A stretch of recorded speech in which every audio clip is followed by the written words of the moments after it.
الحمد لله العليم الخبير الذي ليس له شريك ولا مثيل ولا نظير، الذي لا ند له ولا حد له ولا مثل له ولا مثيل له وهو السميع البصير. والصلاة والسلام على العبد المؤيد الرسول المسدد المصطفى الأمجد المحمود الأحمد حبيب إله العالمين أبي القاسم محمد سيد الأنبياء والمرسلين، لا سيما على السيد المطهر والإمام المظفر والشجاع الغزنفر ربي شبير وشبر قاسم طوبى وسقر العنزع البدين الأشرف المكين الأشجع المتين الناصر المعين الوالي الولي السيد الرضي الحاكم بالنص الجلي المذفون بالغريب أسد الله الغالب غالب على كل غالب ومطلوب كل طالب امام المشارق والمغارب الذي حبه فرض على الحاضر والغائب آنی مولانا علی ابن ابی طالب امیر المؤمنین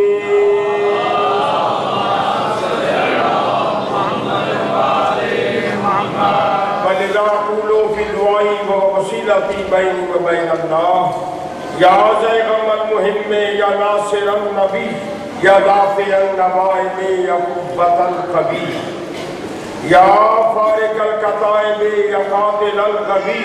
یا مصدر الغرائب یا عالم الخفی یا قاہر القدب یا عالی الولی یا مظہر العجائب یا مرتضی علی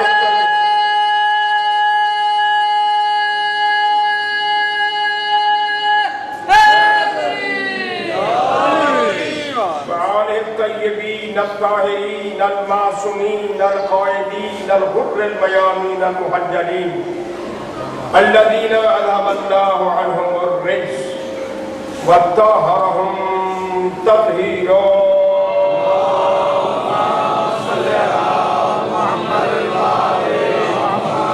ولعنة الله على أعدائهم ملعونين من يوم عداوتهم إلى يوم الدين. رب اشرح لي صدري ويسر لي امري واحلل عقدة من لساني يفقهوا قولي. اما بعد فقد قال الله سبحانه وتعالى في كتابه الحميد وفرقانه المجيد وقوله الحق واصدق القائلين. بسم الله الرحمن الرحيم. وانه لقرآن كريم في كتاب مكنون لا يمسه إلا المطهرون.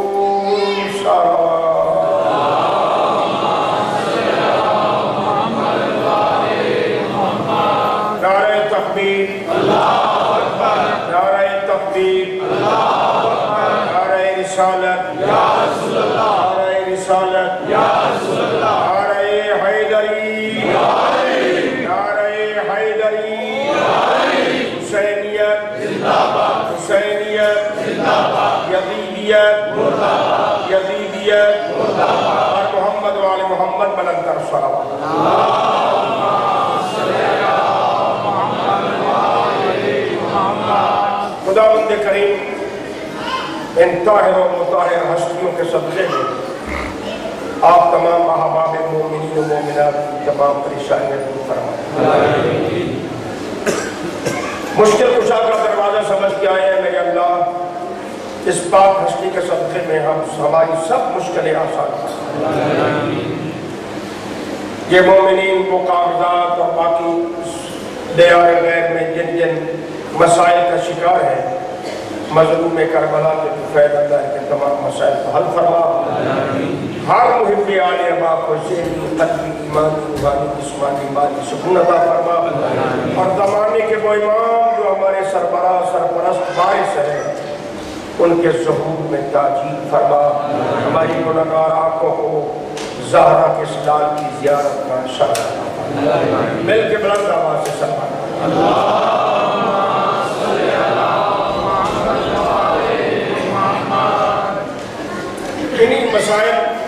سے گزرنے کے یہاں تذکرہ کیا جاتا ہے، آپ روز کرتے ہیں، کچھ آباد کو روزگار کے مسائل ہیں، کچھ دوست کاغذات کے مسئلے میں اٹھے ہوئے ہیں، کچھ اپنے اعزاء و اقرباء کو بلانا چاہتے ہیں، حق ہے لیکن وہ قانونی تقاضوں کی بنیاد پر موجود آ نہیں سکتے۔ میں آپ کو مولا کائنات کا ایک نسخہ نہ بتا دوں، اس لیے کہ اس دروازے پر حیثیت نہیں دیکھی جاتی،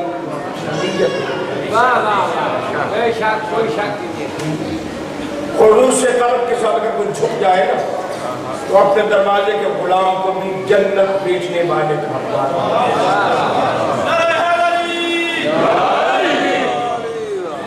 اللہ نے مشاکل شاہ رجب ساقی کو سے ارشاد فرماتے ہیں کہ ہمارا جو محب جس پریشانی میں مبتلا ہو، بیماری کی، مسائل کی، تکالیف کی، مقدمات کی، گھر میں سکون نہیں ہے، جس کسی مشکل میں گر جائے، میں امیر اسے نسخہ بتاتا ہوں، اگر وہ اس پہ عمل کر لے تو مجھ مشکل کشا کے صدقے میں اس کی کوئی مشکل نہ بنے۔ عمل بڑا آسان ہے لیکن اگر آپ کر لیں تو آپ کی مرضی ہے، آپ کی بہتری ہے، نہ کریں مولا سے پوچھا کہ مولا کون سی مشکل عمل ہے جس کے کرنے سے؟ فرمایا جو بے روزگار ہو، جو بیماری میں مبتلا ہو، گھر کے تنازعات نہ حل ہوتے ہوں، کوئی اور ذہنی پریشانی ہو، تو اسے چاہیے کہ جب وہ اپنے گھر میں قدم زن ہو، یعنی باہر سے جب گھر میں آئے تو دروازے کے اندر داخل ہوتے ہی گھر میں سامنے کوئی فرد ہو یا نہ ہو، گھر کا کوئی فرد سامنے نظر آ رہا ہو یا گھر خالی ہو، یا گھر والے اپنے کمرے میں بیٹھ کے کام کر رہے ہوں، کوئی نظر آئے یا نہ آئے، قدم رکھتے ہی بلند آواز سے وہ السلام علیکم۔ یہ سلام فرمان پیغمبر کے مطابق اتنی عظیم عبادت ہے کہ پاک نبی فرماتے ہیں کہ اگرچہ سلام کرنا سنت ہے اور جواب سلام واجب، مطلب یہ ہے سلام کرنا سنت ہے اور جواب سلام واجب۔ پاک رسول نے ارشاد فرمایا صلی اللہ علیہ وآلہ وسلم نے کہ سلام اتنی بڑی عبادت ہے کہ کل قیامت کے دن سلام کرنے والا جنت میں پہلے جائے گا، جواب دینے والا بعد میں جائے گا۔ حالانکہ سلام کرنا سنت کا اجر ثواب تھوڑا ہوتا ہے، واجب کا ثواب اجر زیادہ ہوتا ہے۔ یہ تو قانون اسلام ہے، قانون قرآن ہے کہ سنت پر عمل کرنے کا ثواب کم ہے، واجب کے مقابلے میں واجب کا اجر و ثواب زیادہ۔ حضرت نے ارشاد فرمایا کچھ جو سلام میں ابتدا کرتا ہے، اور پاک نبی کی یہ سیرت بھی ہے کہ حضور سرور کائنات نے پوری زندگی، پوری ذمہ داری سے عرض کر رہا ہوں، پوری زندگی آپ پر میرے رسول نے کسی کو سلام میں پیر کرنے کا موقع نہیں دیا، نبی خود پہلے سلام فرمایا کرتے تھے۔ حضرت ہمارے ایک آنے والا سلام کرے گا، ہم جواب دیں گے جی، سوار پیدل کو سوار کریں، چھوٹا بڑے کو سلام، یہ قانون بنایا ہے اسلام نے، لیکن حضور سرور کائنات نے اس سلام کرنے کو اتنی اہمیت عطا فرمائی کہ اگر کوئی باہر سے آتا تھا، پاک حضور تشریف فرما ہوتے تھے، اس کے بولنے سے پہلے نبی پہلے اس پر سلام کر لیا کرتے تھے۔ فرمایا سلام کرنے والا جنت میں پہلے جائے گا، جواب دینے والا بعد میں جائے گا۔ ایک ڈال کو چنگی لگتی بھی ہے، جواب دینے والا بعد میں جائے گا۔ عرض کی اللہ کے رسول، سلام کرنا سنت ہے، جواب دینا واجب ہے، واجب کفائی ہے۔ چاہیے یہ تھا کہ آپ فرماتے کہ سلام کا جواب دینے والا جنت میں پہلے جائے گا چونکہ اس نے واجب پر عمل کیا ہے، سلام کرنے والا بعد میں جنت میں جائے گا چونکہ اس نے سنت پہ عمل کیا ہے۔ پیغمبر فرمایا اس لیے وہ پہلے جنت میں جائے گا چونکہ سلام کرنے والا اپنے مومن مسلمان پر احسان کرتا ہے، اس کی بھلائی کی دعا مانگتا ہے، اس کی مومن کی مسلمان بھائی کی بھلائی اور سلامتی کی دعا مانگ کر یہ پہل کرتا ہے، اللہ نے اس کو محسن شمار کیا ہے۔ احسان کرنے والا جنت میں پہلے جائے گا، ممنون احسان جنت میں بعد میں جائے گا۔